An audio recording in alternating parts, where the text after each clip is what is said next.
అందరికీ నమస్కారం. ఓం శ్రీ మాత్రే నమః. నిత్య దీపారాధన భర్త చేయాలా, భార్య చేయాలా తెలుసుకోండి. ప్రతి ఒక్కరూ చేసే తప్పు ఇదే.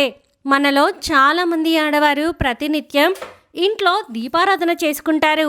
అయితే పూజలు భార్య చేయాలా లేదా భర్త చేయాలా అని చాలామందికి పెద్ద ధర్మ సందేహం ఉంటుంది. భార్య చేసే పూజలకు ఫలితం దక్కుతుందా లేదా భర్త చేసే పూజలకు ఫలితం దక్కుతుందా అంటే మీ భర్త చేసే పూజలకు మాత్రమే రెట్టింపు పుణ్య ఫలితం దక్కుతుందని, మీ కుటుంబం మొత్తానికి అష్టైశ్వర్యాలు కలుగుతాయని మన వేద పండితులు సూచిస్తున్నారు. కాబట్టి ఇంట్లో దీపారాధన చేసే ప్రతి ఒక్కరూ తప్పనిసరిగా తెలుసుకోవాల్సిన కొన్ని పూజ పద్ధతుల గురించి ఇప్పుడు వివరంగా తెలుసుకుందాము. మీరు ఎన్ని పూజలు చేసినా సరే ఎలాంటి ఫలితం దక్కదు. కాబట్టి ముందుగా ఈ వీడియోకి లైక్ కొట్టి జై శ్రీరామ్ అని కామెంట్ చేయండి. మనలో చాలామంది ఆడవారు ఉదయాన్నే నిద్రలేచి చక్కగా తలస్నానం చేసి పూజ గదిని శుభ్రం చేసుకొని ఇంట్లో దీపారాధన చేసుకుంటూ ఉంటారు. ఎక్కువ మంది ఇళ్లలో స్త్రీలే నిత్య దీపారాధన చేసుకుంటారు. పురుషులు అసలు పూజ చేయరు. ఇంట్లో మగవారి పూజలు చేస్తేనే మీ ఇంటికి చాలా మంచి జరుగుతుంది. అలానే ఆడవారు చెయ్యకూడదని కాదు. పూజకి మొదటి ప్రాధాన్యత మగవారికి వర్తిస్తుంది, తర్వాతే స్త్రీకి వర్తిస్తుందట. ఇంటి దీపం ఇల్లాలు అని చాలామంది చెబుతూ ఉంటారు. కానీ నిజానికి ప్రతిరోజు ఇంట్లో దీపారాధన చేయాల్సిందే మీ భర్త మాత్రమే.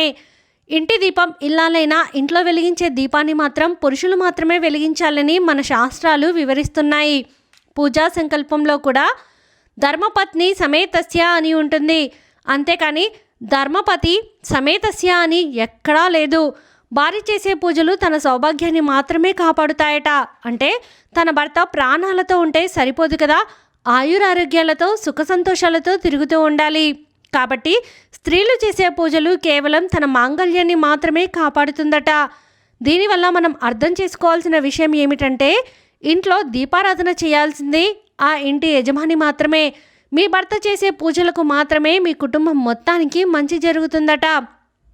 కానీ భార్యలు చేసే పూజలకు మాత్రం ఆ ఫలితం మీ ఇంట్లో అందరికీ దక్కదట.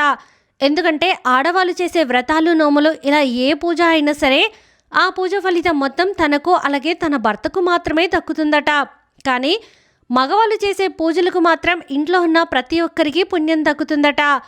మీ ఇంట్లో పిల్లలకు, అత్తమామలకు, తల్లిదండ్రులకు ఇలా ఎవరైనా సరే పూజ ఫలితం ఉంటుందట. కాబట్టి మగవాళ్ళు చేసే పూజలకు అలాగే యజ్ఞాలకు కుటుంబం మొత్తానికి అదృష్టం, ఐశ్వర్యం కలిసొస్తుంది. మరి ఇంట్లో మగవారు దీపారాధన చేయాలంటే స్త్రీలు ఏం చేయాలో తెలుసుకుందాం. పూజలో వెలిగించే దీపానికి చాలా శక్తి ఉంటుంది. దీపం వెలుగులోనే దేవతలు కొలువై ఉంటారు. కాబట్టి పూజ గదిని మొత్తం అలంకరించి దేవునికి నైవేద్యం నివేదించి మీ భర్త చేతుల మీద దీపం వెలిగిస్తే చాలు, ఇంటి మొత్తానికి మంచి జరుగుతుంది. భార్యాభర్తలు కలిపి దీపారాధన చేస్తే ఇంకా రెట్టింపు పుణ్య ఫలితం లభిస్తుంది. కాబట్టి ఇంట్లో పురుషులు పూజలు చేసేటప్పుడు స్త్రీలు నైవేద్యం వండడం, పూజ గదిని అలంకరించడం, పూజ సామాగ్రిని సిద్ధం చేయడం ఇలాంటి పనులన్నీ చేయవచ్చు.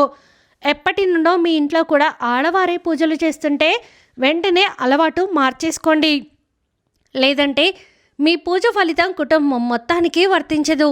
భర్తలు చేసే పూజలకు మాత్రమే రెట్టింపు పుణ్య ఫలితం లభిస్తుందని మన శాస్త్రాలు కూడా వివరిస్తున్నాయి.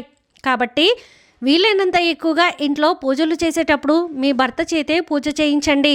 అయితే ప్రస్తుతం ఉన్న బిజీ లైఫ్లో పురుషులు పూజలు చేయాలంటే అస్సలు కుదరదు. ఇక తప్పని పరిస్థితుల్లో మీ భర్త అందుబాటులో లేకపోతే అలాంటప్పుడు స్త్రీలు దీపారాధన చేయవచ్చు. అయితే స్త్రీలు దీపారాధన చేసేటప్పుడు ఖచ్చితంగా కొన్ని నియమాలు పాటించాలి. దీపారాధన ఒక యజ్ఞంతో సమానం. కాబట్టి ఇంట్లో దీపారాధన చేసేటప్పుడు మీ భర్త ఏ కారణం చేతనైనా అందుబాటులో లేకపోతే పూజ చేసే స్త్రీలు మీ భర్త తరపున మీ భర్త యొక్క కండువాను భుజం పైన వేసుకుని ఇంట్లో దీపారాధన చేయాలి. స్త్రీలు ఇలా దీపారాధన చేస్తే మీ పూజలకు సంపూర్ణ పుణ్య ఫలితం లభిస్తుంది. మీ కుటుంబం మొత్తానికి కూడా పూజ ఫలితం దక్కుతుంది. అలాగే ఇంట్లో దీపారాధన చేసేవారు కొన్ని ముఖ్యమైన విషయాలు తప్పనిసరిగా తెలుసుకోవాలి. మీరు చేసే దీపారాధనకు మంచి ఫలితాలు రావాలంటే మీరు వెలిగించే దీపం ప్రమిద పరిమాణం మీ వయసుకు తగినట్లుగా ఉండాలి. 30 సంవత్సరాల లోపు వయసు గల వ్యక్తులు 6 అంగుళాలు ఎత్తున్న దీపం ప్రమిదలో దీపారాధన చేయాలి. అలాగే 50 సంవత్సరాల పైబడిన వారు 6 నుంచి 9 అంగుళాల దీపం కుందులలో దీపారాధన చేయాలి. ఇక దీపారాధనకు వాడే నూనె కల్తీ లేకుండా స్వచ్ఛంగా ఉండాలి. దీపారాధనకు ఉపయోగించే నూనె పల్చగా ఉండాలి, అంతేకాని ఆముదంలాగా చిక్కగా ఉండకూడదు. దీపం వెలిగించే నూనె చిక్కగా ఉంటే మీరు చేసే పూజ పనులకు కూడా ఆలస్యం జరుగుతాయని, అదే దీపం నూనె పల్చగా ఉంటే మీ పనులన్నీ త్వరగా పూర్తవుతాయని నమ్మకం. అలాగే పూజలో ఉపయోగించే ఒత్తులు కూడా నల్లగా మురికిగా ఉండకూడదు. పూజలో ఉపయోగించే ఒత్తులు పాలలాగా తెలుపు రంగులో ఉండాలి. దీపం వెలిగించేటప్పుడు ముందుగా ప్రమిదలో నూనె పోసి తర్వాతే ఒత్తులు వేయాలి, అంతేగాని ముందుగా ప్రమిదల్లో ఒత్తులు వేసి తర్వాత నూనె పోయకూడదు. పూజలో దీపం వెలిగించిన తర్వాత దీపం ప్రమిదను ఎట్టి పరిస్థితుల్లోనూ కదిలించకూడదు. ఏదైనా కారణం చేత దీపం కొండెక్కితే ఓం నమః శివాయ అనే మంత్రాన్ని 21 సార్లు చదివి మరలా కొత్త దీపాన్ని వెలిగించాలి. దీపం ప్రమిదలు ఎప్పటికప్పుడు శుభ్రం చేసుకుంటూ దీపారాధన చేయాలి. ప్రమిదలు శుభ్రం చేయకుండా దీపారాధన చేయకూడదు. అలాగే దీపారాధన చేసే సమయంలో దీపం ప్రమిద నుండి నూనె బొట్లు కారకూడదు. అలాగే పూజలో వెలిగించే దీపానికి ఖచ్చితంగా పసుపు రాసి కుంకుమ బొట్లు పెట్టాలి. అప్పుడే మీ పూజకు సంపూర్ణ ఫలితం దక్కుతుంది. అయితే మధ్యాహ్నం సమయంలో మాత్రం పొరపాటున కూడా దీపారాధన చేయకూడదు. అయితే ఈ నియమం ఆలయాల్లో వర్తించదు. దేవాలయంలో ఎప్పుడైనా దీపారాధన చేయవచ్చు. వాస్తుశాస్త్రం ప్రకారం పడక గదిలో పూజ గది ఉండకూడదు. బెడ్రూమ్లో చేసే పూజలకు ఎలాంటి పుణ్య ఫలితం దక్కదు. మీ ఇల్లు చిన్నగా ఉంటే మీ వంటగది ఈశాన్యంలో పూజ గదిని నిర్మించుకోండి. ఇక పూజ చేసే ఆడవాడు జుట్టు విరబోసుకుని దేవుడిని పూజించకూడదు. అలాగే కాళ్ళకు మెట్టెలు లేకుండా, మెడలో నల్లపూసలు లేకుండా అసలు దీపారాధన చేయకూడదు. పూజ చేసే ఆడవారు కాళ్ళకు పసుపు రాసుకుని మెడలో నల్లపూసలు ధరించి పాపిట్లో కుంకుమ బొట్టు పెట్టుకుని దేవుడిని పూజించాలి.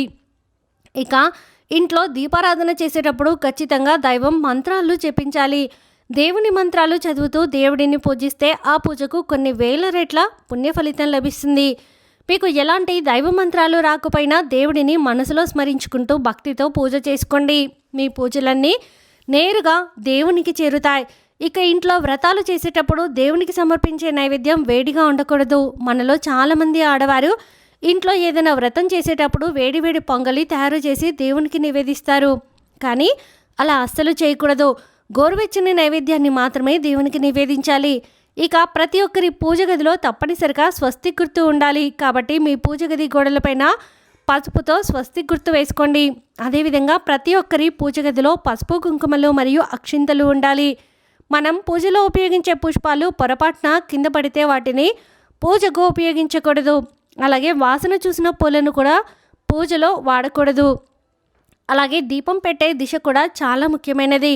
నువ్వుల నూనెతో దీపారాధన చేసేవారు దేవునికి ఎడం వైపున దీపం వెలిగించాలి. అలాగే ఆవు నెయ్యితో దీపారాధన చేసేవారు దేవునికి కుడివైపున దీపం వెలిగించాలి. అలాగే శివుడిని పూజించేటప్పుడు శివుడి చిత్రపటానికి ఎడం వైపున దీపం వెలిగించాలి. అదేవిధంగా మహావిష్ణువుని పూజించేటప్పుడు మహావిష్ణువుకు కుడివైపున దీపం వెలిగించాలి. అదేవిధంగా అమ్మవారిని పూజించేటప్పుడు అమ్మవారికి ఎదురుగా దీపం వెలిగించాలి. అలాగే శనివారం పూజ చేసేవారు మీ పూజ గదిలో ఉన్న వెంకటేశ్వర స్వామి ఫోటో ముందు పిండి దీపాలు వెలిగిస్తే ఆ వెంకన్న అనుగ్రహం తక్షణమే లభిస్తుంది. కాబట్టి ఇంట్లో ఉండే మగవారు ప్రతిరోజు పూజలు చేయడానికి ప్రయత్నించండి. లేదా కనీసం వారంలో ఒక్కరోజైనా ఇంట్లో దీపం వెలిగించండి. ఇంట్లో మగవారు దీపం వెలిగించకపోతే ఆ ఇల్లు అభివృద్ధిలోకి రాదు. ఈ వీడియో మీకు నచ్చితే ప్లీజ్ లైక్ చేయండి. మరికొంతమందికి వీడియోని షేర్ చేయండి. ఫస్ట్ టైం ఛానల్ని చూసిన వారు సబ్స్క్రైబ్ చేసుకుని పక్కనే ఉన్న బెల్ ఐకాన్ని క్లిక్ చేయండి. సర్వే జనా సుఖినో భవంతు.